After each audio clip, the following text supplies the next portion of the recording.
Welcome back to Lions Timeout. I'm your host, Sebastian Sigelbauer. And I'm Jordan Henderson. We'll start off with a current rundown of current sports topics. We'll discuss MSSU women's volleyball, a surprising mix of a famous actor and Formula One story. And we'll also talk about NFL Hall of Famer getting hit by a car and how a ref is recovering from a heart attack. But before we dive into our show, we have a question for all the Swifties and Chiefs fans out there watching. Does Travis Kelce have what it takes to be Taylor Swift's man? Man, who other than Travis Kelce right now? I mean, there's no other tight end. There's no other superstar that I see out there matching her level of just energy and vibe, and just also a place of just what they're doing inside their own profession. You know? I think it's a good fit. I also think it's a lot about marketing. I think that's mainly the reason, because big name athlete, probably the biggest pop star in America, realistically speaking. I also think it's benefiting the Chiefs. I don't know if you've been watching their games. Few very questionable officiating decisions have been made when Taylor Swift is in attendance that help the Chiefs out. Maybe. They haven't lost yet with Taylor Swift in attendance. They haven't lost yet. Maybe she's a good luck charm. I know. It's very funny to see them. How many times the camera goes to her during the sport. Sometimes you never get that many crowd cuts, but with Taylor Swift being in the crowd, they cut. After every touchdown, after every Kelce catch. Yeah. So it just shows that her and more goes to your fact of a marketing standpoint. Basically, every time they show Travis Kelce too, it goes to Taylor Swift immediately. Yeah. And I think I saw a stat that was like they showed her like 15 times before halftime at the last game. Yeah. Which is just nuts. Usually, like on Sunday night games, they let the guys score and they show their celebration. A guy in the Chiefs scored and they went automatically to Travis Kelce and Travis Kelce's mom and Taylor Swift sitting in the box, and I thought that was the funniest thing ever. And when other celebrities are in attendance, they only showed them like once, maybe twice. I saw a video of them, she was walking into the game, she was going through security, and Ryan Reynolds is right behind her, and they don't even mention him. No, not at all. Irrelevant, apparently. All right. If you have your answer and want to share your thoughts about the question, leave us a comment down below. Don't forget to subscribe to our KGCS YouTube channel and ring the bell for updates on when other shows are posted. Now let's talk about our first story. The Missouri Southern women's volleyball team beat Pitt State 3-1. For those who don't know about volleyball, a volleyball match is played best of 3 sets, a set being a game of 25 points. Whoever wins 3 sets is the victor. However, you may also play 5 sets if there is need for a tiebreaker. According to Southern Sports Stats, Hannah Olick, Jaren Benning, Kyra Thomas, Fernanda Canedo, Tori Hamilton, and Amelia Niels were the most noted players of the game. This team is a very, very fun team to watch. They're a very energetic team to watch. If you go play them, they're making a lot of noise.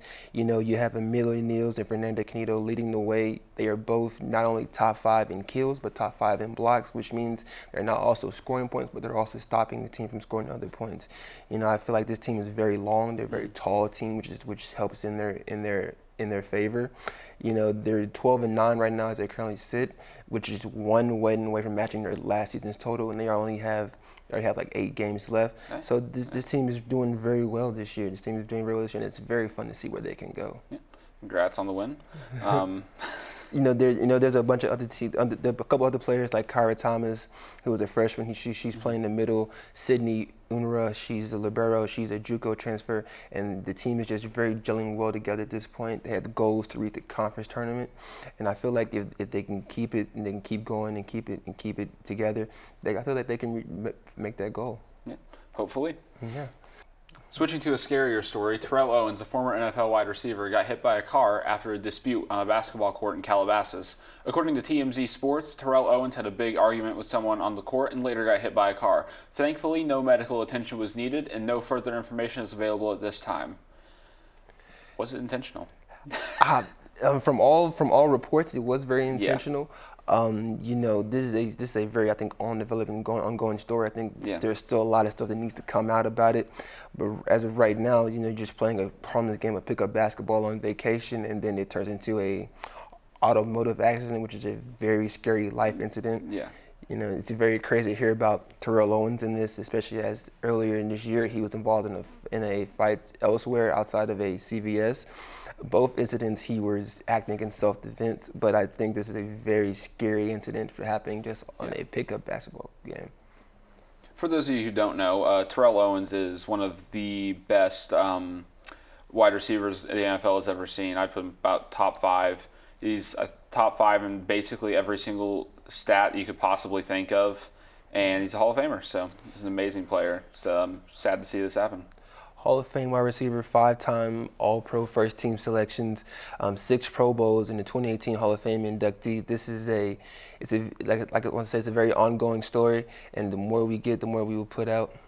Yeah. Yeah, that's about all we know. Next, we are going to discuss Formula One. Who would have thought that Keanu Reeves and Formula One would be such an interesting mix for a documentary? According to Joe Holding from Top Gear, the 15th of November is the release date for a documentary series with Keanu Reeves as the host. This documentary series is about how an underdog Formula team was able to clutch a Formula One championship back in 2009 and beat the stacked odds against them. So tell us more about the story. So Formula One is, I'm sure a lot of people, this is America, don't know what Formula One is at all. It's basically the European equivalent to NASCAR, but more interesting. There's more right turns. It's not just a circle. But it's 10 teams, 2 drivers for each team. There's a driver's championship and a constructor's championship. Driver's championship is just whichever driver has the most amount of points at the end of the season wins the championship. And then constructors is whatever team ends up with the most points at the end of the championship with both of their drivers put together.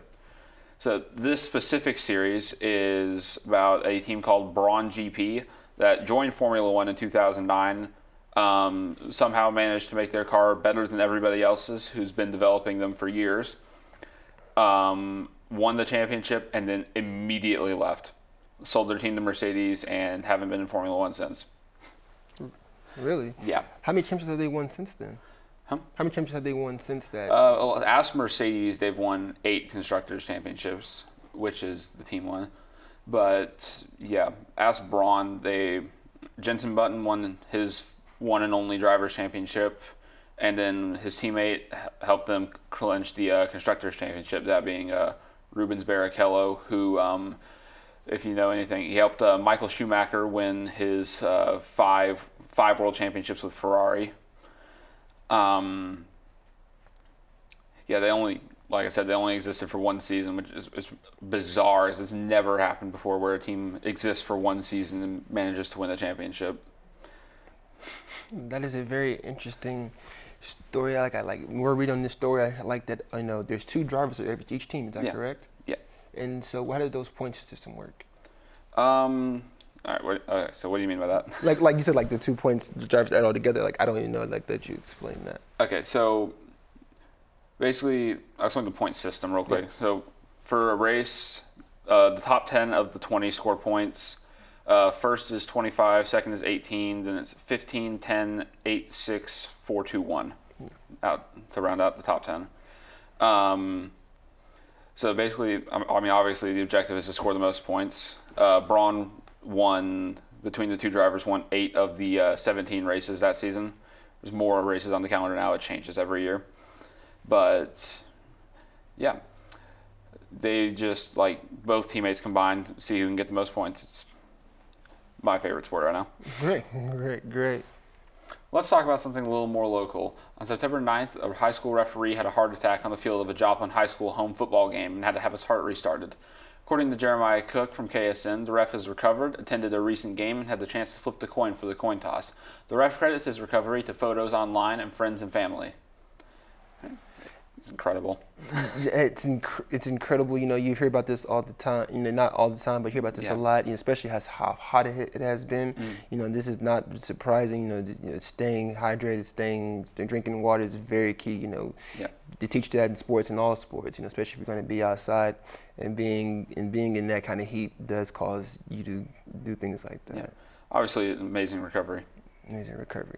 Coming up on the show, we will have MSSU head football coach Atiba Bradley talk about how the season is going and upcoming games. Before that, we will talk with the MSSU men's and women's basketball teams about how they are preparing for the upcoming season. It's October. That means it's time for basketball. As both the Southern men's and women's team held their annual Meet the Lions inside of Leg and Plaque Athletic Center on October 24th. The Southern's women's team is coming off a postseason conference tournament championship, but this team will look very different from last year's team, with only 2 returning starters and 3 players in their rotation coming back, which includes guards redshirt junior Kaylin Honeycutt, junior Mia Topping, and senior Kristen Jones. We asked Ronnie Russell about the 3 players and their impact on the team and how much of a bigger role they need to take. I think with our returning kids leading the way, Caitlin, Chrislyn, Mia, Mira, those kids doing a good job with our new kids. Of course, we got a bunch of them, but they're learning quickly for us, and they're doing a great job. Honeycutt, a Richard Jr. out of Danville, Arkansas, is looking to make a big leap this year, and we asked her how she felt about what she needed to do. For me personally, I knew when that happened that I was going to have to step into a bigger leadership role. Talked to the coaches about it. They told me the same thing, and not only in a more a bigger leadership role, but also stepping up and being a bigger playmaker on the offense, especially being one of the go-to players that if we need a bucket, I got to go get a bucket. While coming off a postseason tournament and a regular season tournament, they are still only projected to finish 5th this year by coaches and media. We asked Honeycutt what her thoughts on. Media polls are just people's opinions, so irregardless, we don't really care what anybody has to say. But for me, it does give a little bit of a chip on her shoulder because we just came off of that Sweet 16 run last year and winning last year and the year before. So for them to be like, oh, well, you lost these players, so we're going to put you this far down is disrespectful. And it's disrespectful to me, my teammates, and the coaches, and that's something we've been talking about. So we just out here grinding. The team's first game is on November 10th when they kick off the season in the MIAA and the GIAC crossover against Harding and Emporia. The men's team has come off a season that saw them advance to the second round of the postseason tournament in Coach McMahon's first season. We asked him about his outlook on the second season. It's our culture, and I think we've done a pretty good job at that, and it's just taking it one day at a time, really improving, and really you improve individually, and then as that happens, the whole team gets lifted up. So I think our guys have really committed to that, and we're excited for the future. Last year's team saw 3 players get all conference mentions in the form of Avery Taggart, Winston Nisseso, and Lawson Jenkins. We asked Coach about these 3 players and what they mean to his team. They're great kids. They're very good players, but even better people, and they've really helped to establish the culture moving forward. But they also lead the new guys, like I said before. They lead the new guys, show them how we act on and off the court, and that really helps. And it's just they're tremendous players, but they're better people, and that's big time for us. Coach McMahon is a former Lion. We asked him what it means to have players already on the roster that knew him and how they help impact him and his culture. And they know me as a coach. They didn't know me as a head coach before last year, but just them knowing me, what I want on defense, what I want on offense. I think that really helps us with the new guys. We got 5 new guys or 6 new guys. And for them to teach them the ropes, kind of be the leaders other than me, that's big for us. The men are looking to build a strong end to last year and build a few newcomers as they start their season off on November 10th against the Minnesota State Moorhead in the Central Region Tip-Off Classic.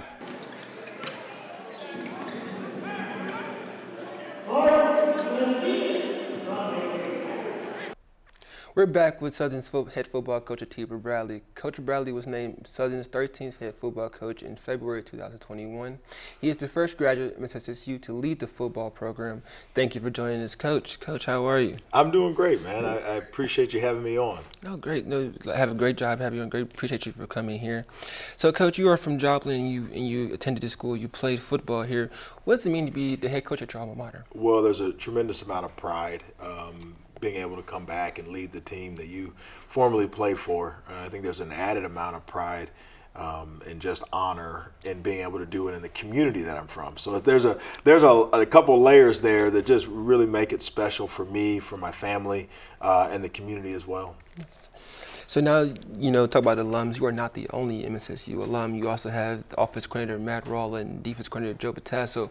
What does it mean to have those guys on the staff with you as well? Yeah, and don't leave out Coach Hartwell. Coach Hartwell. He's also a Missouri Southern alum. And again, it just, to those guys, it's not just another job. There's an added meaning to it because it's the school that they graduated from. And so these guys want Missouri Southern to do well, and it just means an awful lot to them. Yes, sir. Yes, sir. So now you're being a head coach. You came from McKendree University where you was the defensive coordinator. Now you're the head coach. You know, being defensive coordinator means you're responsible for just the defense, right? Just defensive players, what Yeah. they do. What's the big difference between being a DC and now a head coach? Well, in every position, your focus is different. So when you're a position coach, all you care about is your position doing the best. You don't worry about the other side of the ball. You don't even really worry about the other positions on the field. You just make sure that your position group is not the group that cost you. And then all of a sudden your view expands when you become a coordinator, because now you're like, okay, I have my position group, but I also have to worry about these 3 or 4 other position groups on my side of the ball. And so you're very involved in everything that's going on. Well, when you become a head coach, now you really have taken a step back, and I kind of view my assistant coaches as my position group now. I want to make sure I give them everything that they have to be successful coaching their groups, and so it's a little different. It's just a different type of focus. Okay. So you know you're a head coach now. Tell us about your coaching journey. What made you become a coach? What made you get into the coaching job? Well, honestly, it's because I wasn't drafted. You know, I wasn't. You know, you hit a point where you realize that, you know, I wasn't fast enough. I wasn't tall enough. You know, I didn't necessarily meet all the measurables for the NFL, and so I knew I wanted to be involved in athletics. I didn't know what it would look like. I didn't know if it was an administrative role. I didn't know if it was coaching. I just knew it wasn't playing, and so as soon as I got done playing, you know, I went right away just helping out, volunteering, and right away I found out that I love doing something. And if you love doing something that you don't get paid for, that's probably the career you need to chase, or that's one of your passions. And so I just jumped in at that point and just kept working my butt off. You speaking about, you know, working and helping out in the community. You were recently, you know, honored as the first black head coach at a non-HBCU in the state of Missouri. What does that mean coming from where you are in Joplin and people on your team, and just the people? What do you want it to mean to people in your community? Well, I think it's important. You know, anytime you're the first of anything, I think it's a big deal. But at the same time, I think what's important is that maybe I can be a role model to younger African American males to see someone that looks like them in different positions, you know, and not just in professional athletics, you know, whether it's a black doctor, a black teacher, a black, you know, admin, a black head coach. All those things are important because I think it lets them know that you know, sky's the limit for what they can do. Yes, sir.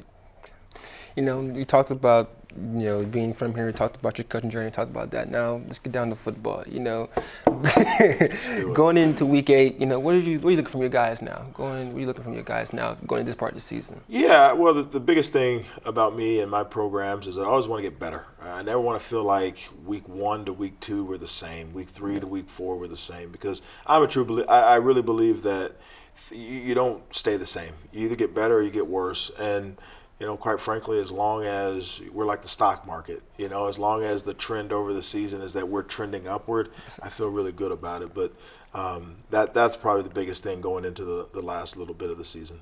Now you're going into your 3rd season, correct? Yep. What is different about this year's team to this year's team? I know you say every team, no team is alike. What's different about last year's team to this year's team? Yeah, the kids. The kids. This is a fun group to coach. You know, this is a group that we got a lot of guys from different journeys and different backgrounds and different whys on why they play football, and so it's kind of unique to just watch them gel over the last 9-10 months leading into the season. You know, we know how important he is the quarterback in the game of football and what that means. Talk about what Luke Sampson means and what does he mean as just a leader and just on the person on the field for your team. Well, he carries himself in such a way where he just exudes confidence. Every time the ball leaves his hands, he believes, and everybody watching believes it's going to be a completion. Yeah. And that's rare to get out of a kid that's a redshirt sophomore. You know, that's something you usually get out of a 3rd or 4th year quarterback. Well, he's been able to establish himself and have that presence as a 2nd year player. And so we're really excited about him and his growth. You know, you talk about some guys, you know, on that side of the ball with them, Nathan Glaze, Anthonius Ashley, Deontay Campbell, Ezekiel Lang. Talk about some of those guys and what they mean, you know, helping them out and get to what you want the offense to be. Well, you mentioned a handful of guys that have played a lot of football. And so those guys are just masters of their craft. And so as we at the receiver position with Stoshak and with Zeke, those guys know how to get open. Those guys know how to be in quarterback-friendly areas, so that Luke has a place to go with the ball. And then when you have a guy, lined up next to you like Nathan Glades, all of a sudden now you feel really good about your rushing attack. You don't feel like you have to win the game with every throw. And so all those guys, Deontay, it all works together so that everybody has confidence and faith in each other. Talk about the offensive line. What's the big difference between the offensive line last year and this year? What did they? The depth. Our depth is so much better. Our health is so much better. Yeah. There was a point last year where we were traveling a fullback as an emergency guard, emergency fullback, emergency tight end, and so now we come into a year where we're rotating 4 guys on the inside, and then on the outside we're rotating 3 guys. Offense, scored a lot of points, looks very great, but defense, what they say wins championships. Talk about your defense. Talk about, what kind of style they play and just who they are as a defense. Yeah, they've always taken on the persona of their coordinator, and in Coach Batasso. And if you know anything about Coach, he works extremely hard. He's not a polished guy. He's not a guy with a ton of drip. He's not a guy that, is always cleaned up. But you know what? He's a guy that you can trust to get the job done. He's a guy that works extremely hard. He's very knowledgeable. And that's what I would say about our defense. There's at times we don't look pretty.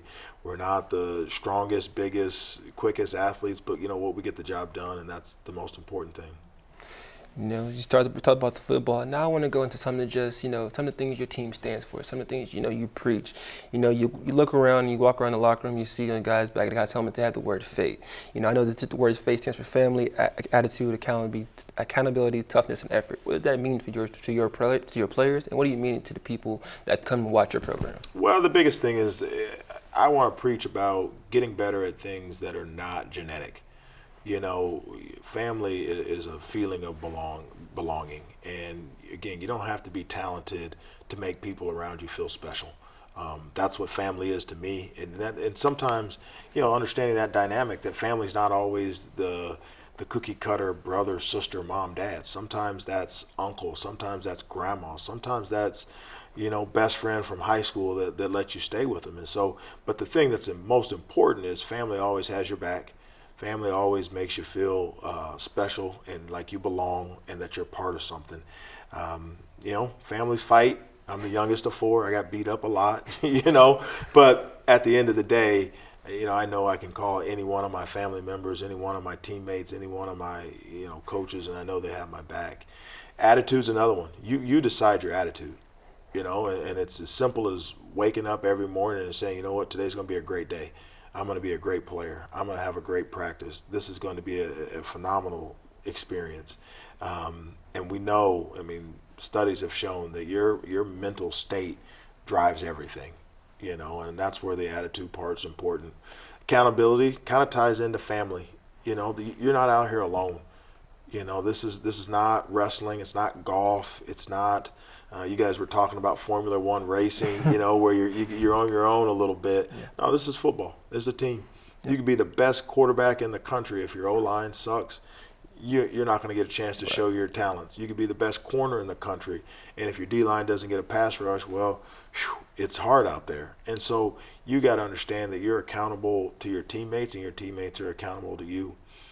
Toughness, this one's the one that always gets confused. Everybody thinks all tough is like, punching bag and fighting, and there's a little bit of that, but there's also an element of just mental toughness and being able to handle everything that comes your way, being able to be resilient, being able to respond when things aren't going your way. That's true toughness. And I think when you have that toughness, again, it doesn't always look like the strongest guy. A lot of times it's a guy that's gone through some challenges, but he's found a way to still be accountable to his teammates. He's found a way to have a positive attitude and have a sense of family. And so that's where the toughness comes in for me.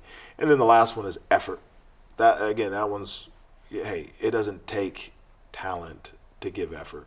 And again, whatever you focus on, you're going to be good at. You got 24 hours in a day, and whatever you give your time to, whether it's your cell phone and social media, whether it's your girlfriend, whether it's your academics, whether it's your athletics, whatever you focus on and give your effort to is what you'll be successful in. So all those things, family, attitude, accountability, toughness, and effort, do not require any sort of genetic makeup. It does not require you to be able to bench 600 pounds or power clean this or that. No, it's a conscious decision to be great in those areas, which make you a great teammate. You know, also somebody I saw, you know, you talked earlier about getting 1% better every day. What does it mean to really get 1% better every day? Yeah, you know, I think when I took this job in 2021, you know, we hadn't won very many games, and you know, the games we lost, they weren't even close, and so. You know, for us, 1% getting better was, first we had to get competitive. You know, before you can talk about winning a game, you got to talk about being in the game. And so for us, it was being in the game, and now we're getting competitive. And so now our 1% is actually winning some of those games so that we can flip that win-loss record. But the other part of it is, I think, sometimes with big tasks or these large jobs, it's overwhelming. It's too much. It's, oh, I got to do this, I got to do this, I got to do that, I got to do this. No. Just calm down. Do this, then that, then this, then that. And the process of just being in the now and accomplishing what's in front of you before you start worrying about the thing that's 4 steps in front of you. Worry about that thing that's right there. Okay. Thank you, Coach. Thank you for being here. Thank you for taking time Absolutely. out of your busy schedule to be here with us. Thank you, Coach Bradley. I'll be right back here with Sebastian to end today's show. Please stay with us. So Coach Bradley made some interesting points. You know, yeah, it's great to always talk to him. We always talk to him. He has such a motivational voice, such an inflicting voice. And, you know, everything he says has a purpose. Everything he means what he says. And he's just a very genuine person when he talks. Yeah. You know, Formula One, you know, that documentary series, I feel like it's going to be very exciting. Yeah, I'm very excited for it. You know, anything with Keanu Reeves, man, I'm down for it. Y'all Yeah. can sign me up, you know. You know, our basketball team, you know, seeing Kate and the women's basketball team, you know, go defend their conference championship. Yeah. It will be a fun team to watch this year, you know. Should be interesting. Lost some pieces, got some nice pieces on their team, Yeah. you know. Should be a very fun team to watch. Yeah. That is all for this episode of Lions Timeout. We'll see you guys next time. Thanks for watching.